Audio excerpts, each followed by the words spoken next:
Barry, good evening to you. How are you this evening? I'm doing well, thank you. Good, good. I want to turn my sound up, make sure I hear you here. But Barry, if you will, go right ahead with your question for Ron tonight, please. Back in the summer, we purchased a timeshare program, went to Myrtle Beach, and sat through 4 hours of continuous pressure.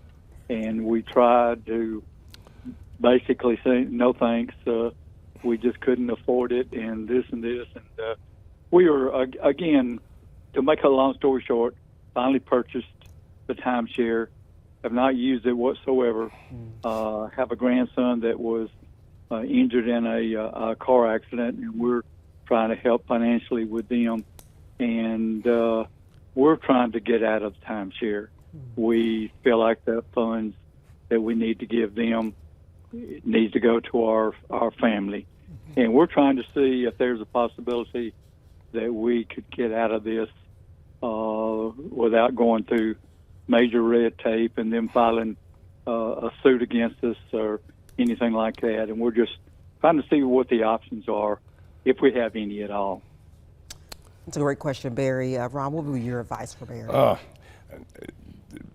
Popular question. The last one that I got somebody we filed a Chapter 7 bankruptcy petition. But if you're in a position where you can afford to buy a timeshare, you're probably not eligible for bankruptcy. It wouldn't be a very prudent thing to do. There are people that advertise on the radio and television about getting out of timeshares. It's a headache. You stump me. Because I hear those commercials all the time, a lot of times just listening to the radio.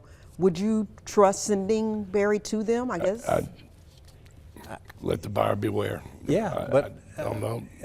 I mean, I don't know why you wouldn't try that.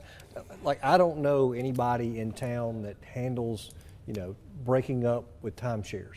But we get calls on them from time to time. Okay. And I think they work for some people, but they don't work for a lot of people. Yeah. And it sounds good, almost too good to be true when, once you, I've been pitched them. I'm sure you've been, I'm sure we all have. Yeah. So there are some people that advertise on the radio and I think on TV. I would give them a call because, they may know the secret sauce. I mean, it's really just a contract. Yeah. But what they do is they say, okay, well, it's a contract, but you have to litigate it in Alaska, okay?